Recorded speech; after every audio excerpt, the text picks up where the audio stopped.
Voilà. Maguette, comment ça va? Est-ce que les deux micros fonctionnent? Bonjour, merci beaucoup pour votre invitation. Je suis Maguette Mbo, je suis très content d'être ici aujourd'hui parce que je suis né au Sénégal. J'ai grandi au Sénégal jusqu'à l'âge de 18 ans. Aujourd'hui, je vis à Bruxelles et j'ai un plaisir immense de rejoindre le Dakar Digital Show pour parler de mon expérience d'entrepreneur dans le digital avec mes homologues qui vont se présenter tout à l'heure. Alors ça va être très très difficile, mais est-ce que vous pourriez en 30 secondes ou une minute nous parler de ce que vous faites en ce moment, des activités qui vous concernent en fait?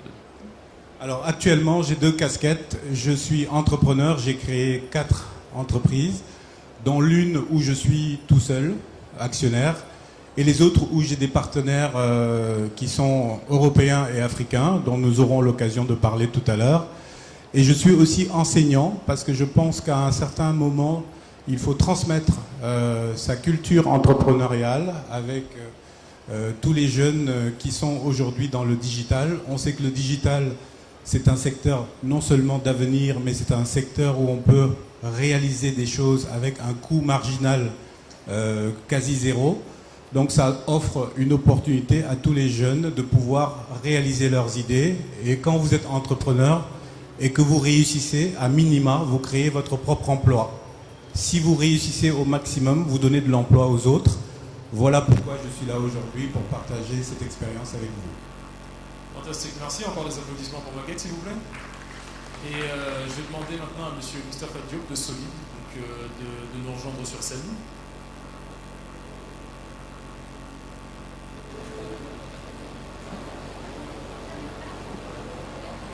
Excellent. On va voir si votre micro marche. Allô, ouais. Oui, ça a l'air. Pour l'instant, tout se passe super bien, le micro marche bien. Alors, même chose, est-ce que vous pourriez nous parler un petit peu de qui vous êtes, de ce que vous faites en ce moment? Alors, je m'appelle Moustapha Diop, je suis le directeur général de Solid, qui est un groupe IT. Oui, je suis dans l'informatique depuis maintenant une trentaine d'années. J'ai eu à monter pas mal de structures et la dernière à laquelle je travaille, c'est Solid et voilà. C'est toujours assez fascinant d'entendre quelqu'un dire qu'il est dans l'informatique depuis une trentaine d'années, parce qu'on a l'impression qu'en fait, c'est pas plus vieux qu'une quinzaine d'années, donc c'est très très intéressant. Et l'autre chose qui est très intéressante, c'est que vous avez créé 4 entreprises, donc on a déjà des profils sur cette qui sont assez particuliers. Dernière personne, je vais demander à M. Mapenda Diop de l'Expat Dakar de nous rejoindre, toujours sous vos applaudissements, s'il vous plaît.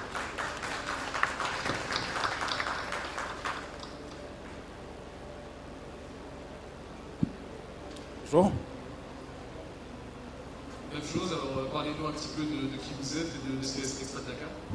Bonjour tout le monde. Donc, je suis Mapenda Diop, CEO de Ringier Digital Marketing, qui est une boîte qui est filiale du groupe Ringier. Est-ce qu'on entend au fond? Non. Est-ce qu'on peut augmenter le son du micro, s'il vous plaît? Alors, je disais que donc je suis Mapenda Diop, fondateur du site Expat Dakar. Expat Dakar, c'est une plateforme de classify, disons de petite annonce, qui a été lancée il y a à peu près, l'année prochaine, ça fera 10 ans quand même. Et à côté de ça, je suis aussi partenaire du groupe Ringier pour le développement des activités sur toute la partie Afrique francophone. Et également, je suis partenaire dans pas mal de boîtes et je joue aussi le rôle de business angel pour accompagner des jeunes dans leurs projets. Excellent, alors on va rentrer directement dans le cœur du sujet. Je vais commencer un petit peu, comme je vous l'ai expliqué tout à l'heure, par la fin, c'est-à-dire qu'on va commencer à parler directement de ce qui nous réunit ici, à savoir le succès. La première chose, moi, qui m'a interpellé quand j'ai eu l'occasion de vous parler individuellement en préparation de cet événement, c'est que vous avez des compréhensions assez particulières du succès. Donc aujourd'hui, vous avez Africa is Calling You, Expat Dakar, Solid. Qu'est-ce que vous estimez être votre plus grand succès, en fait, à travers ces différentes boîtes? Je vais peut-être commencer avec le Médoni à nous avoir rejoint, Alors, le succès est très relatif pour un entrepreneur. Je pense que la question première qu'on doit se poser, c'est est-ce qu'on est entrepreneur? Est-ce qu'on est entrepreneur ou est-ce qu'on le devient? Je pense que c'est une question essentielle parce que, pour moi en tout cas, on ne devient pas entrepreneur, on l'a dans l'âme, dans le sang, c'est quelque chose de fondamental. Et également, on doit avoir une vision première de qu'est-ce qu'on veut faire vraiment. J'entends beaucoup de gens, je croise beaucoup de jeunes ici au Sénégal, en Afrique, qui ont chacun des idées de projets, de développement d'entreprises. Mais ce qui est incroyable, c'est que la première chose, c'est la notion de risque. Pour la plupart, je me rends compte qu'à 90%, même un peu plus, ils sont déjà salariés. Je pense qu'on ne peut pas être entrepreneur et salarié en même temps. Aujourd'hui, beaucoup de gens veulent vraiment avoir ce confort de se dire qu'on va réaliser des choses, on va vouloir monter une boîte, mais tout en ayant un soupape de sécurité, en se disant qu'on va avoir des revenus. Non. Ça, c'est la triste réalité. Dès le départ, je pense qu'il faut savoir à quoi on va s'attendre. S'attendre, c'est qu'on va traverser, ça va être les traversées du désert, ça va être très difficile, on est souvent seul. Un entrepreneur a besoin de liberté. Et quand on parle de liberté, malheureusement, des fois, dans le monde de l'entreprise, ce n'est pas le cas.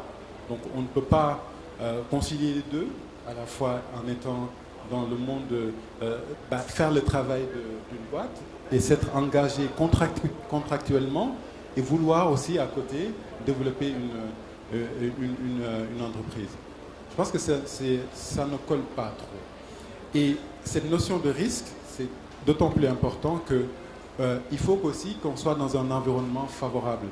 Favorable dans le sens où, personnellement, il faut avoir la tête sur les épaules. Comme disait l'autre, on n'investit pas sur un projet, mais on investit plutôt sur la personne. Et moi, je me l'applique aujourd'hui. Je pense qu'en qualité avec mon rôle de business angel, les projets, on peut me présenter 50 projets, mais je regarde avant tout la cohérence et la capacité de la personne à porter le projet. Et ça, je dirais que sur une échelle de 1 à 10, pour moi, en tout cas, ça se situe à 8. Donc, le succès, avant tout, il y a des critères, il y a des facteurs qui sont importants à réunir avant d'y arriver. Et ça, après le succès, je pense que c'est le bout du tunnel. Comme on dirait, on se prépare pour courir un marathon. Le marathon, c'est 42 km 500. Aujourd'hui, si on vous dit, levez-vous, vous allez faire un marathon, vous n'allez pas y arriver. Donc, il faut être préparé, entraîné, et être conscient aussi que gérer l'effort, c'est pouvoir être organisé, pouvoir être apte à finir, et c'est dire que, également, ça prendra le temps que ça prendra. Il y en a qui courent le marathon les meilleurs, je pense que c'est en 2 heures, 2 heures et quelques. Il y en a qui le courent en 10 heures. Moi, je pense que je le ferai en 15 heures, mais ça, c'est certain. Et voilà, je pense qu'avant tout, ce sont ces éléments-là qui sont importants pour déjà mettre un cadre à tout ça. Quand vous écoutez, on a l'impression, à la limite, que le succès, c'est plus votre parcours, c'est plus ce que vous avez eu à endurer, les différentes étapes, en fait, les différents ingrédients que vous avez mis, plutôt que le plat que ça a donné, c'est-à-dire plutôt que le résultat final. Est-ce que je me trompe ? Oui, parce qu'aujourd'hui, c'est comme je dis, est-ce qu'aujourd'hui on peut considérer à 100% qu'Expat Dakar est un succès? D'autres te diront oui, d'autres non. Moi je pense qu'aujourd'hui j'ai développé cette plateforme-là et je l'ai fait arriver à un stade où, en termes de valorisation par exemple, si on fonctionne à ce terme-là, c'est une plateforme de petites annonces créée ici au Sénégal, sur la VDN. À l'époque, moi je travaillais aussi pour le service économique de l'ambassade de France. J'ai pris sur moi-même, j'ai démissionné de mon poste, donc c'est pour ça la raison pour laquelle je dis qu'il faut faire des choix très vite, alors que j'étais dans un confort apparent, et j'ai développé cette plateforme-là. Et en termes de valorisation, aujourd'hui, on peut dire que Expat Dakar, sur les derniers chiffres qu'on a eus, on peut dire que c'est une plateforme qui est valorisée à plus de 5 millions de dollars.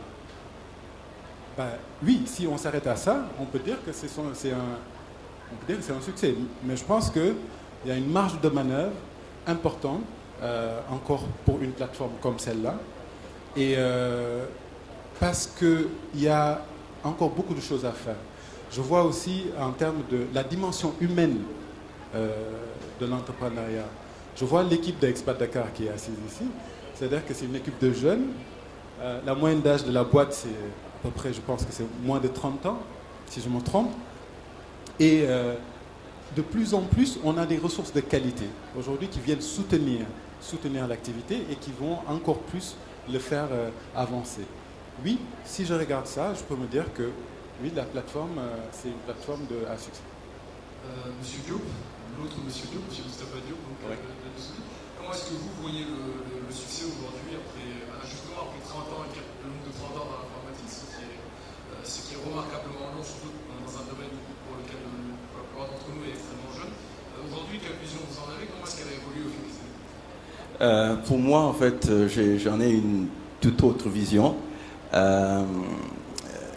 Je dirais qu'il y a 3 points essentiels qui me font travailler, pour lesquels je considérerais mon action successful. La première, c'est de pouvoir changer un peu le vécu des Sénégalais, hein, changer leur façon de travailler, faire quelque chose qui change, qui puisse changer réellement leur vécu, et de façon assez forte. Pour votre information, Solide, on a créé en fait une plateforme qui s'appelle MusicBee, qui est une plateforme de vente de musique en ligne. Et c'était parti d'un point, hein, c'est voir la situation des artistes actuellement, comment en fait ils n'arrivaient pas à vivre de leur art et comment quelque part, ils sortaient des œuvres et ils se faisaient pirater le lendemain au niveau de la rue, quoi. Le but c'était de comment travailler à arriver à ce qu'ils puissent vivre un peu des œuvres qu'ils font.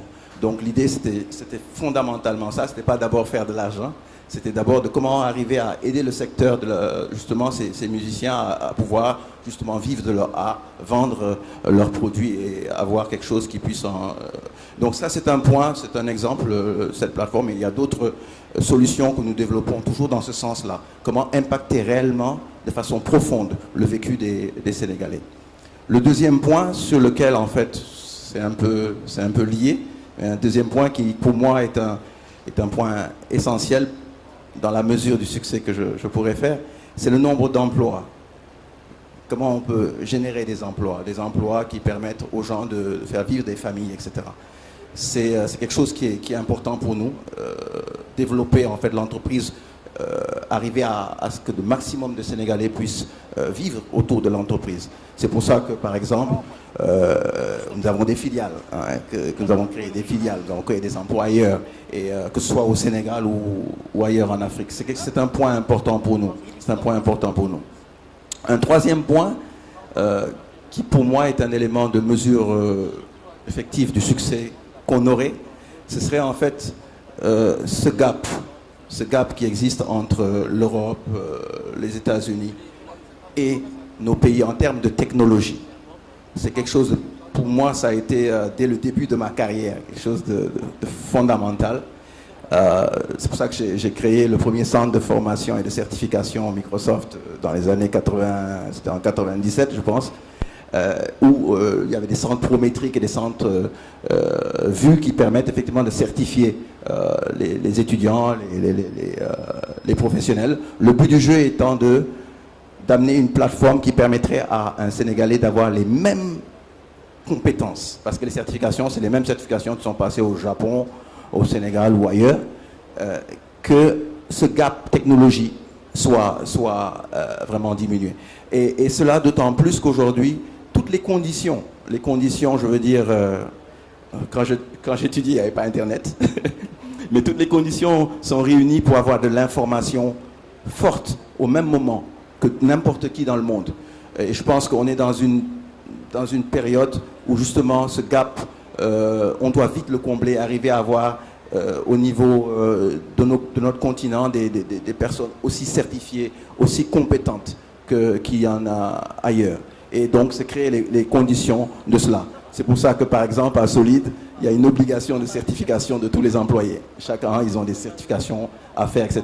C'est pour arriver à ce qu'effectivement, on puisse exporter aussi les ressources, qu'on puisse gagner des appels d'offres internationaux. On en a déjà fait, mais vers l'Europe, vers les États-Unis, arriver à ce qu'on vende, comme les Indiens l'ont fait dans les parties anglophones, que nous, on puisse faire la même chose. Voilà pour moi 3 critères qui me permettront, avant de trépasser, d'être content et de dire il y a eu un succès dans l'œuvre qu'on a laissé. Ce qui est fascinant pour l'instant, c'est que M. Diop décrit un peu le succès comme quelque part ce développement personnel. C'est l'entrepreneuriat comme ça aussi de développement personnel, comme ce parcours. Vous décrivez la valeur finalement que vous apportez, non pas à vous-même, pas la valeur que vous en extrayez, mais la valeur que vous apportez à la fois à vos clients, ou à la fois également à vos employés. Monsieur Mbow, je pense que vous avez une vision qui est encore plus vaste, parce que vous intervenez quelque part, ce qui est le cas des 2 entrepreneurs présents, mais sur une échelle vraiment africaine, et on en a discuté, vous aviez vraiment une vision quasiment sociale de l'entrepreneuriat en disant, quelque part pour vous, un business ne peut pas être successful en Afrique si jamais il n'est pas quelque part social. Est-ce que vous pouvez nous en dire plus et nous parler globalement de vos activités et de la manière dont elles vous ont permis de concevoir le succès entrepreneurial aujourd'hui? Alors pour moi, en tant qu'entrepreneur, d'abord, je souscris à tout ce qui a été dit par rapport aux notions de succès, que je vais relativiser en disant que pour moi, le succès, c'est l'étape d'après. C'est l'étape d'après. En fait, quand vous avez un projet au départ, ce projet, il est caractérisé par une idée. Donc une idée, elle est très abstraite. C'est quelque chose qui émane de ce qu'on appelle le rêve. En général, votre rêve, il n'y a que vous qui rêvez de votre entreprise. Beaucoup vont vous décourager, beaucoup vont vous dire ce n'est pas possible, etc. Mais vous êtes habité par votre rêve et vous allez essayer de mettre ce rêve en réalisation. Avant de passer à l'aspect social, ce rêve, il deviendra une réalisation si vous prenez le risque de franchir le pas. Alors, soit vous avez une activité que vous avez abandonnée pour épouser votre nouvelle activité d'entrepreneur, c'est-à-dire créateur de votre propre emploi. Et ce risque-là, si vous acceptez de le prendre, vous acceptez de renoncer et de prendre tous les sacrifices. Je dis que cette notion de succès, elle est bien relative, puisque pour moi, c'est l'étape d'après. Une fois que j'arrive à l'étape d'après, je considère que j'ai pas mal fait donc l'étape précédente. Et puis, vous allez rencontrer beaucoup de gens qui vont vous ouvrir des portes. Et c'est en cela que ces manifestations sont très, très utiles en termes de networking. Alors, puisqu'on a planté le contexte de ce que vous considérez être un succès, ce qui est une notion presque philosophique, j'ai envie de dire, très très profonde, je propose qu'on reconstruise un petit peu le parcours du début.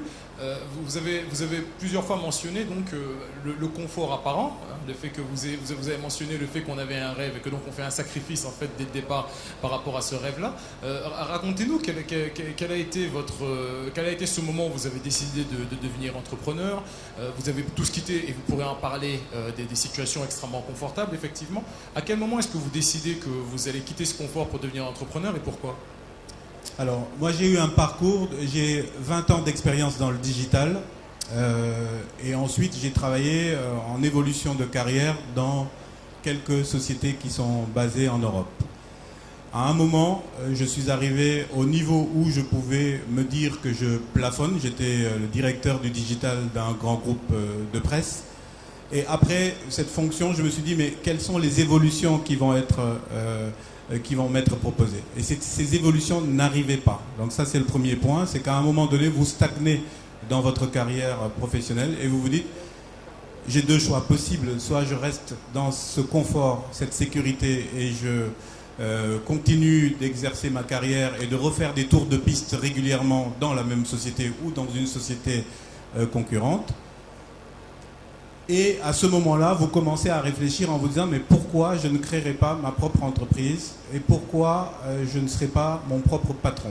Donc ça, c'est le premier point, c'est-à-dire cette notion de liberté que vous avez, de créer, de décider qu'une idée que vous avez eue le soir peut se réaliser le soir, le lendemain, est un facteur stimulant pour créer une entreprise. Après, vous vous dites dans quelle thématique je peux créer une entreprise en fonction de ce que je suis au plus profond de moi-même. Et ça aussi, c'est très important. Le conseil que je vous donne, c'est que quand vous créez votre entreprise, faites-le dans une passion que vous avez même depuis l'enfance. Hein, c'est quelque chose que vous mûrissez. Personne ne vous a jamais encouragé à le faire, mais vous, vous savez au plus profond de vous-même que vous êtes fait ou vous êtes faite pour ça. Et moi, à l'époque, j'étais à Paris, je voulais rentrer au Sénégal, ma famille est en France, et très brièvement, je me suis dit, je veux créer quelque chose depuis Paris qui ait un impact sur l'Afrique. Et j'avais en tête de créer une marque qui s'appelle l'Afrique c'est chic. Alors l'Afrique c'est chic, c'est une marque qu'on a beaucoup entendue, musicalement parlant, etc.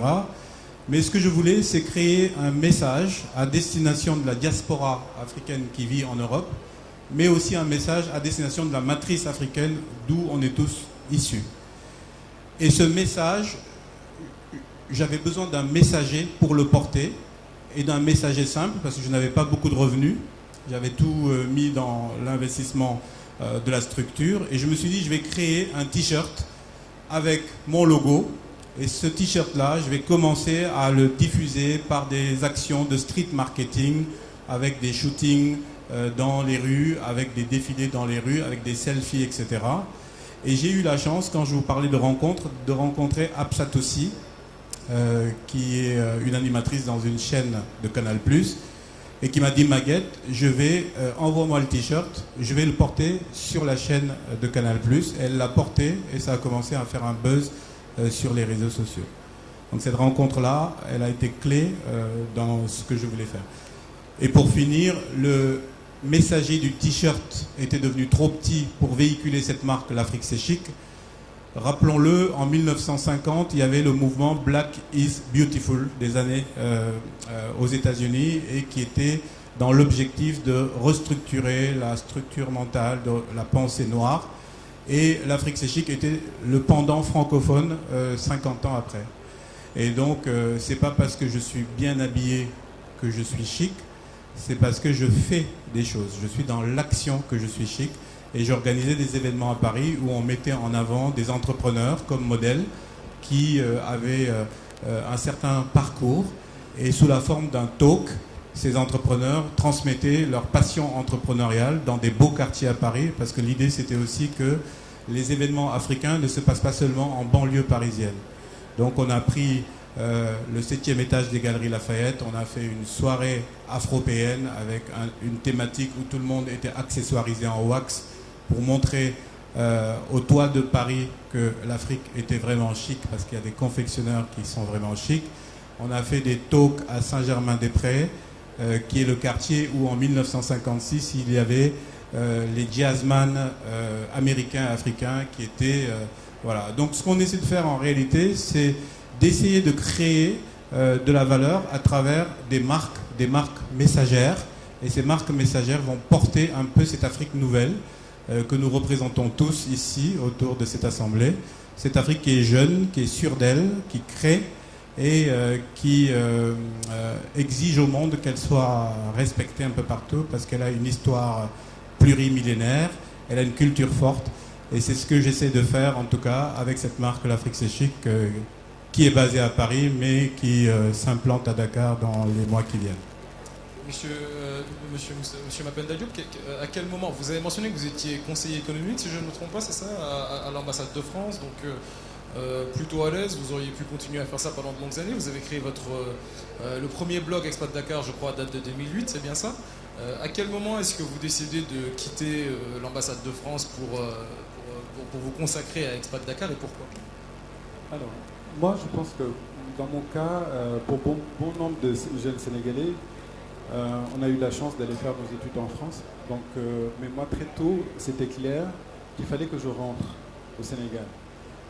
Donc je suis rentré au Sénégal en 2004 et très tôt, avec mes diplômes en poche, j'ai pu intégrer le service économique de l'ambassade de France.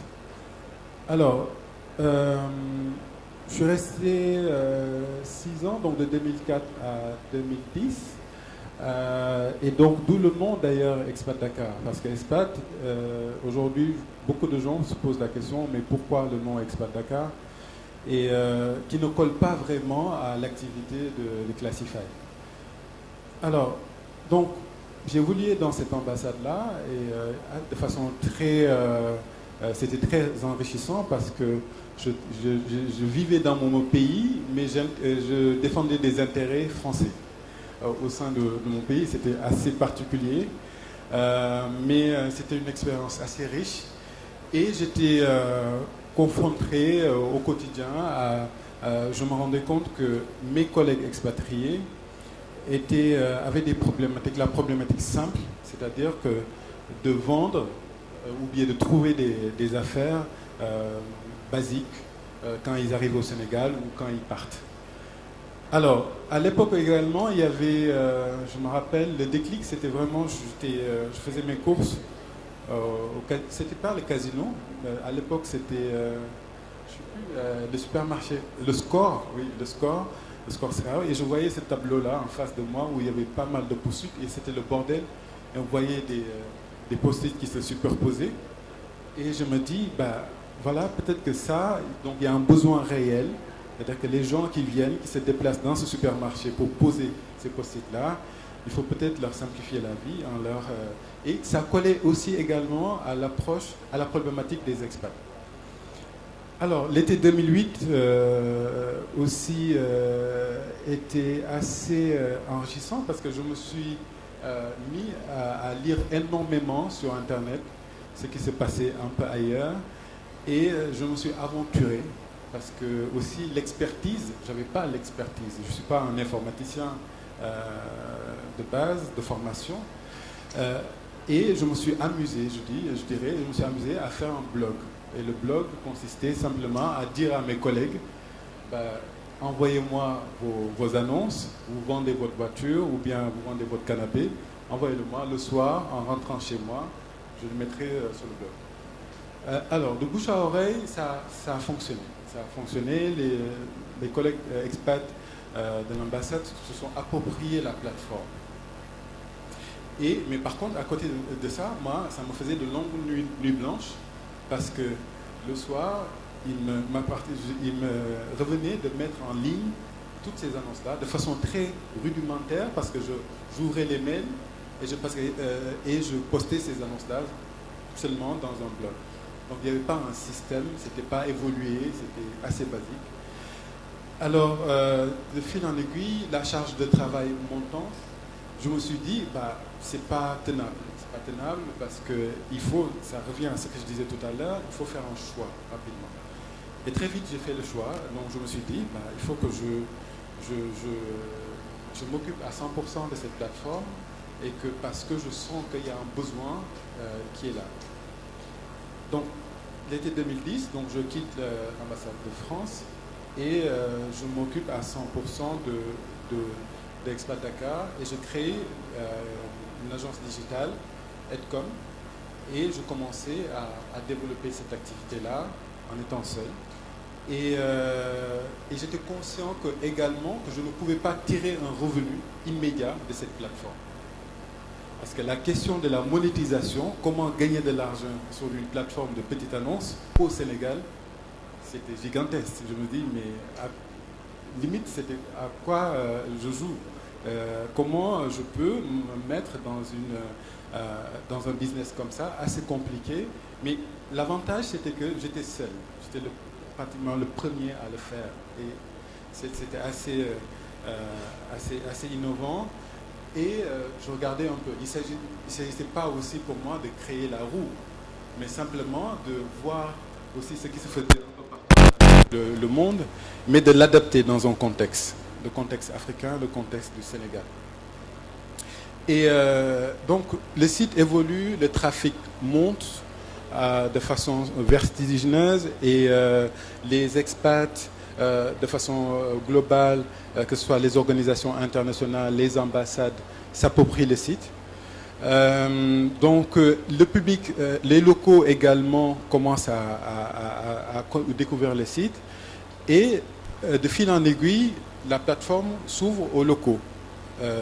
Aujourd'hui, Expat Dakar, c'est 250 000 visites uniques par mois, avec plus de 30 000 annonces.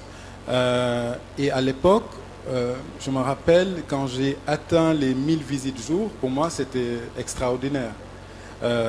Et ça, c'est aussi avec beaucoup d'abnégation, beaucoup de travail pour en arriver là. Ce que je rejoins à Maguette aussi, il y a les rencontres. Les rencontres sont fondamentales. Ce qui a permis le développement rapide de cette plateforme aussi, ce sont des personnes qui ont cru au projet. Ce sont des partenaires essentiellement. Des partenaires, pour en citer que quelques-uns. À l'époque, c'était, je me rappelle, c'était M. Girardin, qui était le patron de AGF, qui est devenu Alliance, et qui croyait énormément au projet, et qui, pour soutenir le projet, faisait de la pub, a pris de la pub énormément, et pour soutenir le projet. Et vice-versa. Après, il fallait développer le business, la marque, et le bouche à oreille a beaucoup contribué. C'est-à-dire que le concept même d'Expat Dakar, c'est un concept simple. Je poste une annonce parce que je vends une voiture et que cette voiture, j'arrive à la vendre très rapidement. Et donc, j'en tire une notion de satisfaction. Et ça, avec un budget marketing de 0, nous avons pu avoir un effet boule de neige énorme parce que les gens ont pu véhiculer ce message-là assez positif de leur expérience personnelle. Et ça, je pense que c'est en ramasser un peu l'historique, la genèse d'Expat Dakar. Après, plus tard, je pense que dans des choix, à partir de choix stratégiques, j'ai très vite compris que dans le monde d'Internet, il fallait aller avec de plus gros, plus grand. C'est la raison pour laquelle tout le temps vous entendez que Facebook a racheté telle boîte, Google, ainsi de suite. Moi, j'ai fait le choix. J'ai fait le choix en disant que il fallait aller beaucoup plus vite dans l'acquisition de trafic, également dans le développement de la plateforme. Et pour cela, il fallait une expertise. Et cette expertise-là, on pouvait l'acquérir qu'à travers des grands groupes. Et ce grand groupe, aujourd'hui, qui accompagne Expat Dakar, c'est le groupe Ringier. Ringier, c'est le plus grand groupe de médias suisses, qui a une longue expertise dans la gestion des plateformes. Et donc, de Expat Dakar, en étant une start-up sénégalaise, purement sénégalaise, aujourd'hui, on peut dire que cette start-up est rentrée dans le giron d'un grand groupe et avec un niveau de valorisation et d'expertise beaucoup plus très élevé. Excellent. Et Monsieur Diop, donc, vous étiez chargé des certifications de Microsoft déjà dans les années 90. Est-ce que vous le faisiez à titre privé? Est-ce que vous le faisiez en oui? À quel moment est-ce que vous avez dit, tiens, il faudrait que j'y aille moi-même en fait. Il faudrait que je fasse mon aventure personnelle. Alors, moi, j'ai vraiment un parcours totalement atypique. Hein. Ça n'a rien à voir avec ce qui se passe en général. Pour la bonne et simple raison que mon premier emploi, c'était presque un emploi de directeur. Ce qui est quand même assez rare quand vous sortez, étudiant. Le fait est que, comme vous le disiez tantôt, il est important pour entreprendre d'avoir un certain charisme, une certaine volonté. Tout le monde n'est pas entrepreneur. C'est quelque chose qui est fortement lié à la personnalité. C'est un trait de caractère quelque part. Donc, faut dire que j'ai été très tôt, dirigeant étudiant, dirigeant élève, quelqu'un qui était vraiment très impliqué dans tout ce qui était associatif, pour ne pas dire revendicatif. Oui, j'étais longtemps impliqué là-dessus et donc dirigeant du mouvement étudiant. Et de ce point de vue-là, il y avait déjà cette volonté de pouvoir diriger des gens. L'associatif, c'est quelque chose d'extrêmement important. Et pour les futurs entrepreneurs qui veulent devenir entrepreneurs, sachez que tout ne s'apprend pas forcément dans l'école. Il y a l'associatif, il y a les gens, il y a les vivre avec les gens dans des communautés, dans des associations, etc. Donc j'avais déjà ce vécu, on va dire, associatif. Et il s'avère que j'ai fait mes études au Canada, informatique, et quand je suis revenu, on m'a proposé de gérer une boîte. C'est assez rare quand même, hein, on va dire, c'est pour ça que j'ai dit c'est assez atypique comme trajet. Alors, j'ai dirigé cette boîte, ça s'appelait à l'époque Point Micro, qui était une boîte, on était 4 à l'époque, et c'est une boîte qui a vraiment prospéré et marché pour devenir en 98-99 une boîte de 100 personnes. Hein. On faisait du service informatique. À l'époque, quand je venais dans la boîte, on vendait des cartouches, des tonnerres. Donc j'amenais en fait cette notion de service informatique, apporter du service informatique, donc le centre de formation et de certification, ensuite faire du service, développer des logiciels, etc.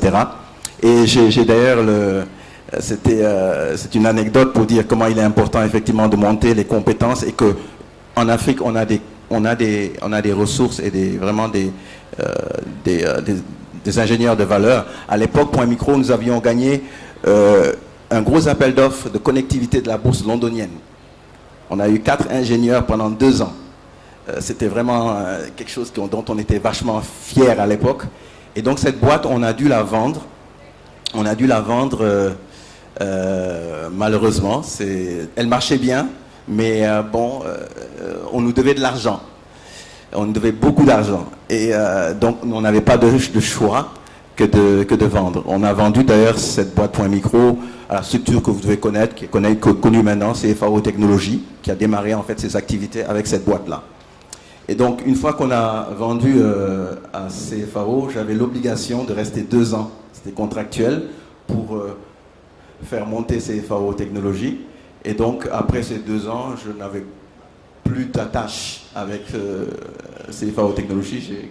Je suis allé au Canada pour travailler en fonctionnaire, revenu après en 2004 pour justement monter en fait Solid. Et bien entendu, il n'a jamais été question pour moi de bosser pour. La petite anecdote, c'est quand je montais Solid, je crois que je l'ai monté avec $20. Hein, j'avais pas d'argent, j'avais absolument rien, mais j'avais un projet clair. Et ça, c'est un appel au pied que je fais aux futurs entrepreneurs. Le plus important, à mon avis, c'est le business plan. C'est l'idée. C'est son originalité. Sans un bon business plan, où on a bien vu les opportunités, on a bien fait une étude de marché, on risque fort. Deuxième aspect qui me semble pertinent et important dans le cadre de l'entrepreneuriat, surtout pour ceux qui veulent faire de l'entrepreneuriat, il me semble que la meilleure voie, c'est pas juste après le diplôme universitaire d'ouvrier et d'entrepreneur. L'expérience en entreprise est extrêmement importante. C'est elle qui permet non seulement de comprendre comment ça se passe en entreprise, mais aussi et surtout de se faire un réseau de connaissances, qui est indispensable quand on entreprend. Lorsque vous entreprenez et que vous n'avez pas de connaissances, c'est beaucoup plus difficile, surtout dans les conditions de nos pays, où on connaît un tel. C'est parce qu'on connaît un tel, on lui fait confiance, on va lui donner un business. Mais ce n'est pas forcément, malheureusement, toujours pour ses compétences, mais parce qu'on le connaît, on sait, voilà. Donc quelque part, il est important de se faire une propre expérience en entreprise avant d'entreprendre. Moi, c'est un conseil que je donne. Je ne dis pas qu'à 100%, c'est ça qui marche, mais je dis qu'on se donne plus de chance en ayant un cursus comme ça que d'entreprendre. C'est un point sur lequel je voudrais rebondir. Vous avez tous un passé. Alors, Monsieur Dieu, vous disiez que c'est pas possible d'être à la fois entrepreneur et employé, quelque part, c'était un point intéressant. En quelque part, vous avez tous quelque part un passé, en tout cas, dans des entreprises qui ne vous appartenaient pas. Qu'est-ce que ça vous a appris principalement? Je pensais pas tout de suite. Alors en fait, comme je disais tantôt, j'ai toujours travaillé dans une boîte où j'étais directeur.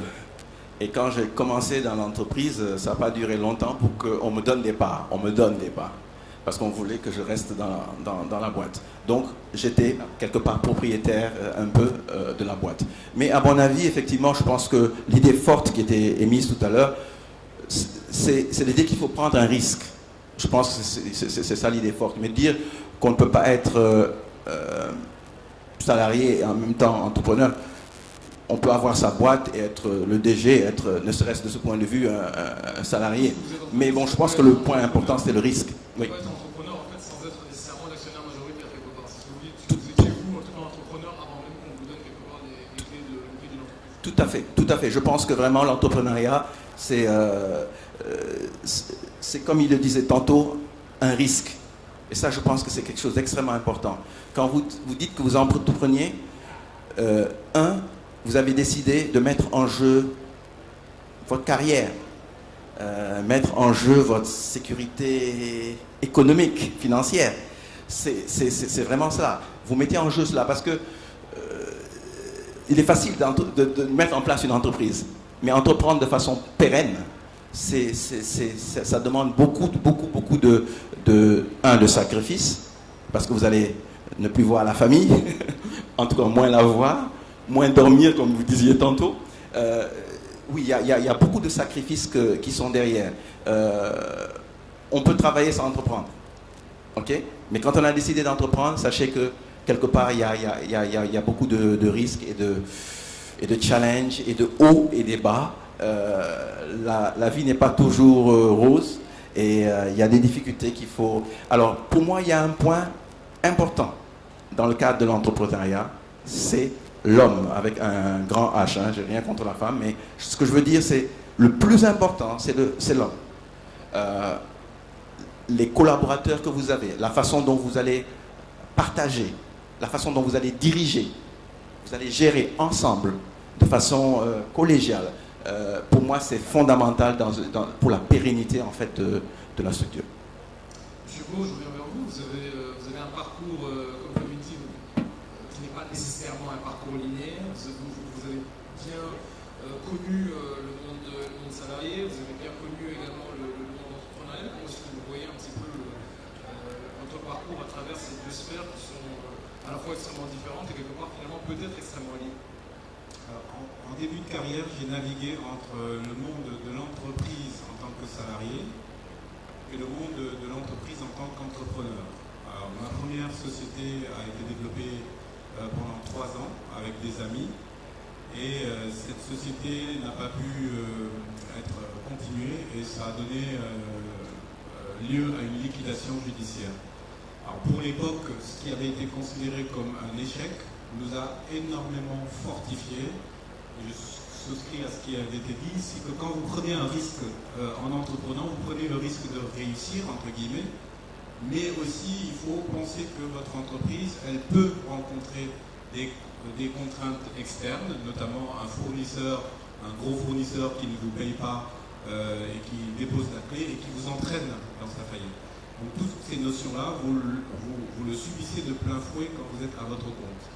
Alors une fois que j'ai liquidé cette société, je me suis dit, bon, j'ai plus envie d'entreprendre du tout. Donc ce que je vais faire, c'est que je vais plutôt redevenir salarié. C'est plus paisible.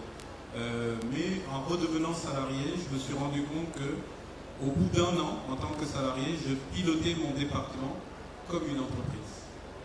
C'est ce qu'on appelle l'intrapreneur. D'ailleurs, beaucoup d'entreprises recrutent des profils de personnes qui ont déjà entreprise et qui deviennent intrapreneurs parce qu'ils ont tous les réflexes du chef d'entreprise, mais dans leur propre discipline. Donc vous créez en quelque sorte une start-up dans l'entreprise, un profil qui est beaucoup prisé.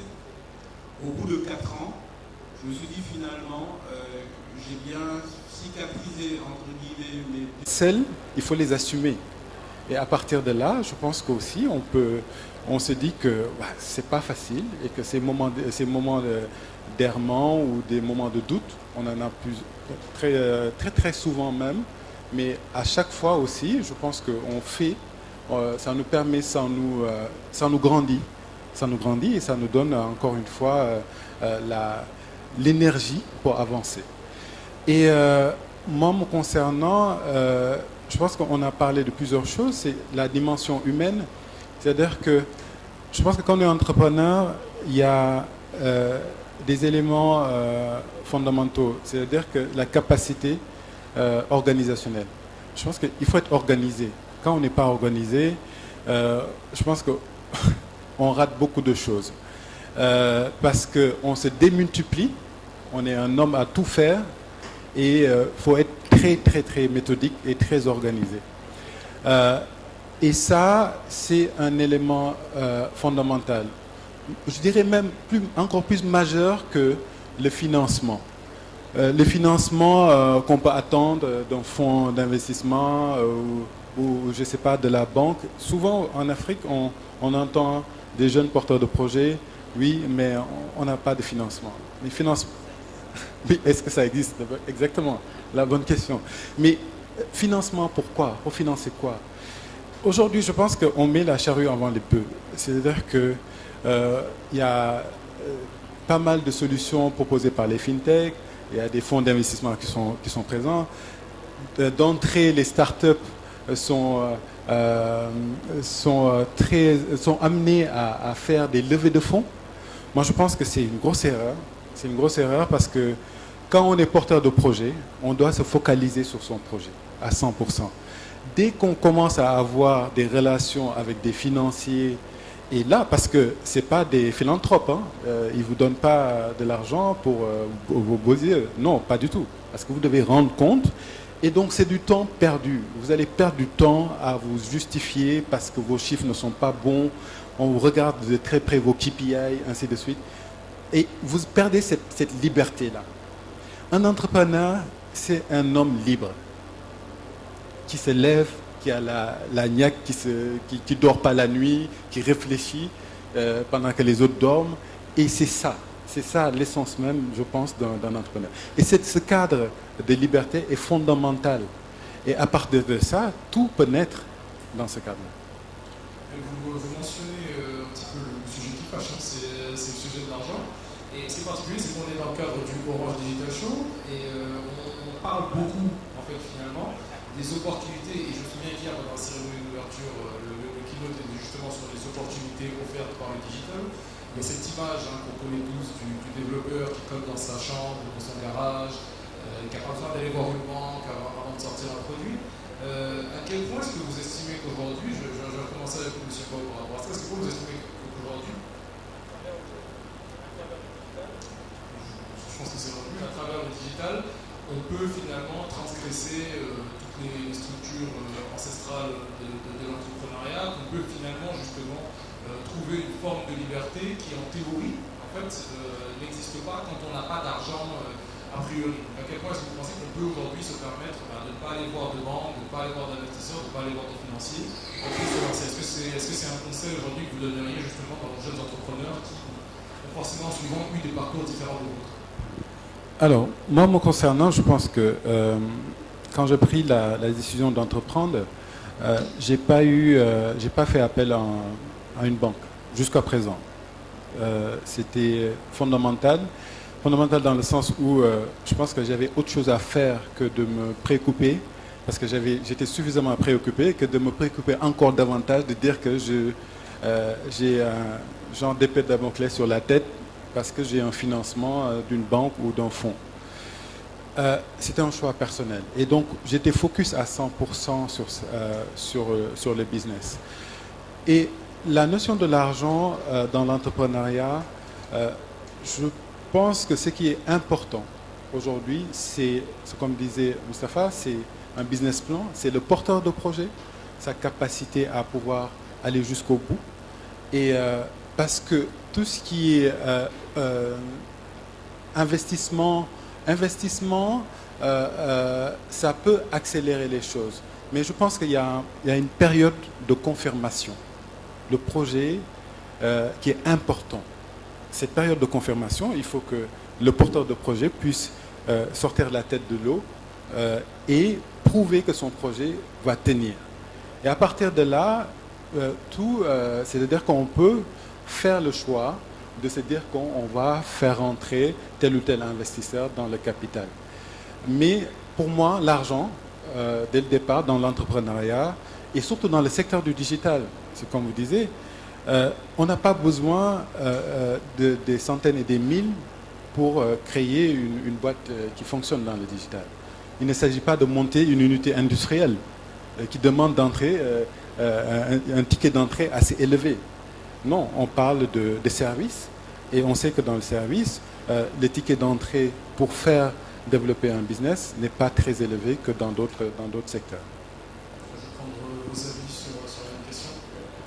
Alors sur cette question précise, oui, j'abonde dans son sens, dans le sens où il faudrait d'abord un businessman clair, une activité viable.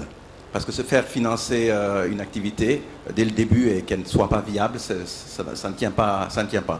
Par contre, ce que je voudrais souligner, c'est la situation particulière de notre marché, où honnêtement, les banques ne suivent pas. Elles ne suivent pas. Moi, je vous donne des exemples concrets où, par exemple, nous avons des projets clairs, où on a du développement en face. Il nous faut quoi? Il nous faut 5, 6 ingénieurs à financer pour développer pendant 1 an. Mais on ne vous suivra pas. Et pourtant, quelque part derrière, vous voyez, vous montrez, en fait, vous avez tous les arguments d'un point de vue d'un business plan clair, de là où ça va. De là où ça va, ce qu'on recherche.